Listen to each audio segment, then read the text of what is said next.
Hola, hola, ¿cómo están? Muy buenas noches, buenos días, buenas tardes, independientemente de la hora en que vean esta presentación. El día de hoy, el Club de Contadores del Perú, en su membresía tributaria, presenta el seminario virtual Planificación del cierre contable y tributario del ejercicio 2024. Seminario a cargo del doctor Fernando Efio Pereda, exdirector de la revista Actualidad Empresarial, líder de opinión. Doctor Fernando, ¿cómo está? Muy buenas noches. Tiene usted el micrófono habilitado. Iniciamos con este seminario que nos convoca para el día de hoy. Listo, Edu. Muchas gracias por la presentación. Siempre muy amable. Y gracias por la invitación a participar y compartir ideas con los presentes, con los participantes. Ahora pues nos toca conversar acerca del cierre contable y tributario del año 2024. Este año que está pasando bastante rápido, ¿no? No sé qué les parece a los presentes, pero ha transcurrido muy rápido, por lo menos en mi opinión, en mi humilde opinión. Bueno, eh, vamos a empezar, vamos a empezar con nuestro tema. Lo primero que vamos a comentar es lo siguiente. A ver, permítame un segundito, por favor. Eh, Cuando hablamos de un proceso de cierre contable y cierre tributario, por lo menos en base a la experiencia que poca o mucha puedo tener, siempre hemos llegado a la misma conclusión. No solamente en mi caso, sino también con varios colegas, en el sentido de que debe haber un equilibrio tanto en el cierre contable como en el cierre tributario. Y eso no es excepción para el año 2024. Debe mantenerse ese equilibrio. O sea, ¿qué significa eh, mantener ese equilibrio? Que por un lado debemos observar las normas contables que correspondan para efectuar ese cierre. Hay que cumplir con todas las normas contables de presentación, de reconocimiento, de registro, de elaboración de estados financieros, entre otros temas. Pero a la vez también tenemos que cumplir con las normas vinculadas con la normatividad tributaria. Hay que, sobre todo con las normas del impuesto a la renta, no cabe duda. O sea, también, de alguna manera, habría que hacer referencia a las otras normas que regulan tributos, ¿no? Como el IGB, como el ITAN, como los impuestos municipales, etcétera. Pero sobre todo, el cierre tributario se vincula más con el impuesto a la renta. Y creo que ustedes también tienen esa idea, ¿no? Pueden confirmar esa idea. Entonces, como primer punto de partida, el cierre debe, debe partir de un equilibrio entre las normas contables y las normas tributarias. Ahora bien, ¿qué significa? ¿Qué entienden ustedes por el cierre contable? ¿Qué significa? ¿Qué implica? ¿Qué consecuencias tiene el iniciar un proceso de cierre contable? Por ahí alguno de ustedes me puede dar una idea, una opinión. Todas las opiniones son bienvenidas. Yuri, ¿cómo estás? Buenas noches, bienvenido. Todas las opiniones son bienvenidas. Pueden hacerla a través del audio, pueden hacerla a través del chat. Entonces, ¿qué opinan ustedes? ¿Qué entienden por el cierre contable? Ojo, no hay una definición muy concreta. No hay un libro que nos diga exactamente qué cosa comprende el cierre contable. Y lo mismo sucederá con el cierre tributario, ¿no? Pero ya de la denominación del párrafo que estamos haciendo mención, creo que podemos extraer una idea. Alguno de los presentes, alguno de los asistentes, se anima a dar alguna opinión, alguna definición, algún concepto que se acerque a lo que entendemos por cierre contable. No, no se preocupe. Disculpe, sí. ¿Podría ser de repente la finalización de los registros sobre un ejercicio de un periodo, ¿no? Sí, claro, claro, Lucero. En realidad tu opinión es bastante buena. Claro, es la finalización. O sea, todo lo que hemos hecho durante el año, Todos esos registros también deberían mantenerse, ¿no? Y complementarse con los registros de fin de año, ¿no? Si hablamos de un libro específico, libro diario, por ejemplo, estamos hablando de que las operaciones anotadas en el libro diario del mes de enero, febrero, marzo, abril, mayo, junio, julio, agosto, septiembre y octubre, noviembre y diciembre, deben estar en el libro. Pero no solamente queda ahí, ¿no? Sino también debe implicar la inclusión de los asientos de cierre, con el elemento 8. Yo he tenido varias consultas en el sentido de contribucionario de forma electrónica. Y en algunos casos, no sé si a alguno de ustedes les ha ocurrido, en algunos casos, al momento de enviar el libro de diciembre, no han adjuntado, no han incluido los asientos de cierre con el elemento 8. Y ojo, estamos hablando de que el cierre debe hacerse con las cuentas del elemento 8. No es que sea un solo asiento, no, eso es un proceso. El proceso de cierre conlleva varios registros contables, ¿no? Dependiendo incluso de la actividad desarrollada por la empresa. Se diferencia un poco entre el proceso de cierre con las cuentas del elemento 8 de una empresa comercial, de una empresa de servicios o de una empresa industrial. Cambia un poquito, ¿no? No sustancialmente, pero sí cambia. Entonces, la opinión que nos da Lucero en realidad da en el clavo, ¿no? Es cerrar los libros. Ok, es un primer acercamiento a lo que debemos entender por cierre. ¿Algún otro participante que nos pueda dar alguna idea adicional, complementar la idea que nos manifestó nuestra amiga Lucero? ¿Alguna otra idea? Todas las ideas son buenas, ojo, ¿ah? Todas las ideas se respetan y se analizan y se comentan. ¿Alguna otra idea? ¿No? Entonces, Lucero ya nos dijo, bueno, cerrar los libros de contabilidad. Perfecto. Pero el proceso de cierre contable además comprende elaborar los estados financieros. En función de esas anotaciones que hemos hecho en el libro diario y también en el libro mayor, en el libro caja, en los registros de ventas, de compras y en los demás libros que correspondan, libros y registros que correspondan, tenemos que elaborar los estados financieros. Y para eso seguro tenemos un balance de comprobación previamente, ¿ok? Determinamos nuestros resultados.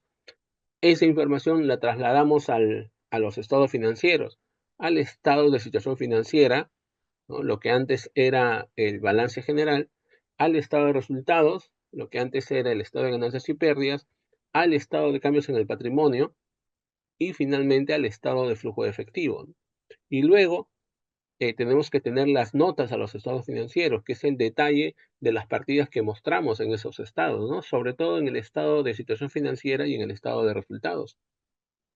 Entonces, hasta ahí, digamos, llega el proceso de cierre contable.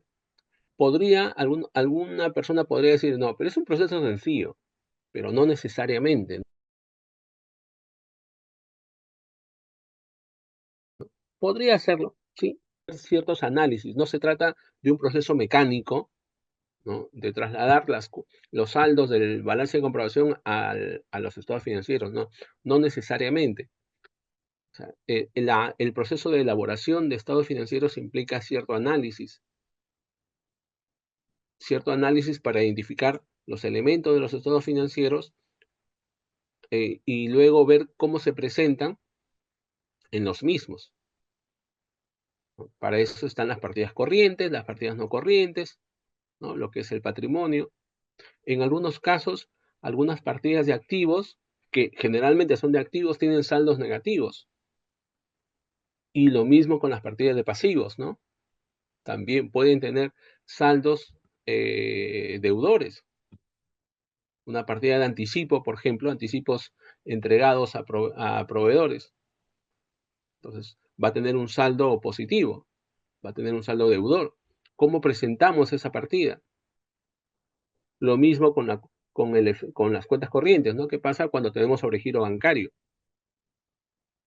O de repente, ¿qué sucede cuando tenemos saldos a favor del impuesto a la renta o del IGB? tenemos retenciones o percepciones no utilizadas al 31 de diciembre, o tenemos pagos indebidos. Entonces, fíjense que estas situaciones van a afectar la presentación. Muchos de ustedes, ¿no?, seguro, van a esos conceptos que hemos mencionado, sobre todo del saldo a favor del IGB, saldo a favor del impuesto a la renta, las retenciones y percepciones no aplicadas, en sus libros contables estarán dentro de la cuenta 40 de tributos. ¿Okay? Y el balance de comprobación aparecerá también en la cuenta tributos. Pero para presentación, esas partidas van a calificar como activos y deberían presentarse como tal. Entonces, fíjense que ya al momento de hacer el cierre, no significa un proceso mecánico, ¿no? No significa un proceso de trasladar cifras y punto, no. Y es un proceso de análisis. Y ahí está la habilidad y el conocimiento del profesional en contabilidad para que podamos elaborar unos estados financieros buenos, digamos, que esté acorde con la normativa. Lo mismo sucede con los elementos de los estados financieros. No todo lo que está en los libros, o sea, generalmente sucede así, no todo lo que está en los libros o en el balance de comprobación como activos va a calificar como activos. Puede ser que no. No todo lo que está en el balance de comprobación en las partidas de pasivos va a calificar como pasivo. Entonces, fíjense que el proceso de cierre contable es un proceso mecánico, es una característica hasta cierto punto, pero también es un proceso que conlleva análisis para tener la seguridad de que nuestros estados financieros tienen información correcta, ¿no? Un supuesto más, el proceso de cierre contable también implica evaluar los activos, ¿no?, y los pasivos, en general todos los elementos de los estados financieros. Puede ser, ¿no?, como un caso, como un supuesto, que ustedes tengan una partida de propiedad, planta y equipo, ¿ok?, valorizado a un determinado monto, pero esa partida de propiedad, planta y equipo al cierre del ejercicio está desvalorizado y no se ha hecho el reconocimiento de esa desvalorización. Entonces hay que hacerlo, ¿no? Quizás las partidas de inventarios que pueden estar muy bien cuadradas con el CARDEX y con el inventario físico, todo puede estar ok, pero también la situación física de esos inventarios puede ser que no sea la óptima, ¿no? Puede ser que hayan sufrido algún tipo de desperfectos o algún tipo no sé, pues, de, de fallas, se me ocurre, o de repente se han dañado. Y eso también lo tenemos que mostrar en los estados financieros. Y la oportunidad de hacer el cierre es el momento, digamos, que resulta oportuno para poder reconocer esos tratamientos. Entonces, el cierre contable es un proceso bastante amplio, cuyo resultado debe estar acorde con las normas de contabilidad, ¿no? Sobre todo con los estados financieros que vamos a presentar. Entonces, esto es nuestro objetivo final. ¿Ok? Hay muchos aspectos que quizás todavía no los he mencionado, que los voy a comentar a medida que desarrollemos el punto, pero digamos a grandes rasgos, eso es lo que conlleva un proceso de cierre contable, ¿no? Ir cerrando hasta lograr tener los estados financieros, digamos, válidamente de acuerdo a NIF, de acuerdo a las normas de contabilidad. Entonces, siendo así, un primer punto que deberíamos recordar siempre, ¿no?, a propósito de los estados financieros es qué se entienden por estos documentos, qué se entienden por estados financieros, ¿no? ¿Cuál es su objetivo y qué información muestran? De acuerdo al marco conceptual de la información financiera, que es un documento muy importante para nosotros, los estados financieros constituyen una representación estructurada de la situación financiera y del rendimiento financiero de una entidad. Claro, cuando vemos el estado de situación financiera hay una representación estructurada, ¿no? Por un lado están los activos, por otro lado están los pasivos, por otro lado el patrimonio, y dentro de cada grupo está una división adicional, ¿no? Lo corriente y lo no corriente. Fíjense que cada, cada empresa determina cómo presentar sus estados financieros. O sea, me refiero a cómo estructurarlos, ¿no? En el Perú tenemos la costumbre, digamos que es bueno, de presentar los activos en un orden en función a la liquidez. Primero está el efectivo, luego está lo que rápidamente puede convertirse en el efectivo, como son las cuentas por cobrar, y así, hasta tener hasta las partidas de activo que son más difíciles de convertir en efectivo, ¿no? Como la propiedad, planta y equipo, como las propiedades de inversión, como los activos por derecho de uso, entre otros. Entonces, hay un orden, eh, digamos, descendente, ¿no? Desde lo, desde lo más líquido hasta lo menos líquido. Y lo mismo sucede con los pasivos. Primero presentamos cuáles son esas deudas que deben pagarse en el inmediato momento, ¿no? Y de ahí continuamos con el patrimonio. El patrimonio casi no es bien difícil que se devuelva, ¿no? Salvo que ocurran ciertas situaciones. Pero la NIN 1 establece la posibilidad que cada empresa cómo va a presentar sus estados financieros, ¿no? Podría ser a la inversa. Podría ser de que en el caso de los activos, por ejemplo, iniciemos presentando las partidas menos líquidas hasta llegar a las partidas más líquidas. Y lo mismo con los pasivos. En realidad, eso depende de la política que lleve la empresa. No es que sea una norma específica la forma como nosotros presentamos, ¿no? No obstante, bueno, eso está bien y tenemos la costumbre de hacerlo, bueno, y ya es muy difícil cambiar. Pero, pero el comentario que les hago es para que observen que no todo lo que hacemos, no todo lo que hacemos en realidad es 100% correcto, ¿no? Hay ciertas alternativas que podemos tomar. Por eso la NIM 1 nos da esas posibilidades. ¿Qué información se suministran, se presentan en los estados financieros, ¿no? La información que los estados financieros suministran es aquella vinculada con los elementos de los estados financieros. ¿Y cuáles son esos elementos de los estados financieros? Los activos, los pasivos, el patrimonio, esto en el caso del estado de situación financiera, los ingresos y gastos, en el caso de del estado de resultados, además del flujo efectivo, bueno, en el estado del flujo efectivo, el estado de cambio en el patrimonio, etcétera, ¿no? Pero finalmente, lo importante es que en los estados financieros, ¿no? Y centrándonos fundamentalmente en el estado de situación financiera, en el estado de resultados, lo que se va a mostrar son aquellas partidas, aquellos elementos de los estados financieros, cualquier otro concepto que no sea un activo, que no sea un pasivo, que no sea un patrimonio, que no sea un ingreso o un gasto, no debería mostrarse en los estados financieros. Algunos de ustedes dirán, oye, pero todo lo que contabilizamos es un activo, o es un pasivo, o es un patrimonio, o es un ingreso o un gasto. Bueno, yo les diría, no necesariamente, ¿no? Podría ser, en la mayor parte de casos, que sea así. Pero en algunas situaciones,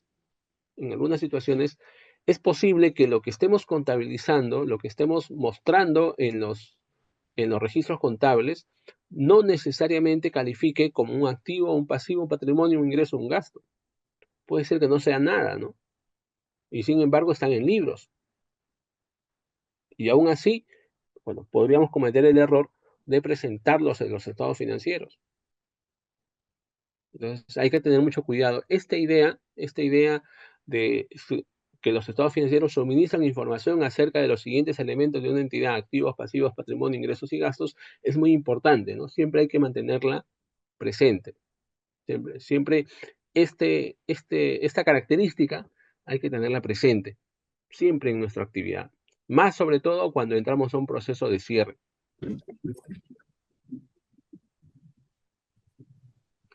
Ahora bien, ¿qué cosa se entiende por activos, por pasivos, por ingresos o por gastos? Miren que ninguna norma, muchos nos guiamos por las normas tributarias, pero es importante conocer qué cosa significa tener un activo, un pasivo, un ingreso o un gasto, ¿no?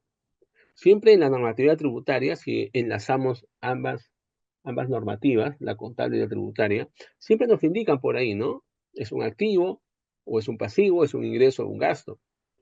Un ingreso gravable, un gasto deducible, no deducible, o un ingreso no gravable. Pero la normativa en ningún momento nos señala los conceptos de cada uno de estos elementos de los estados financieros.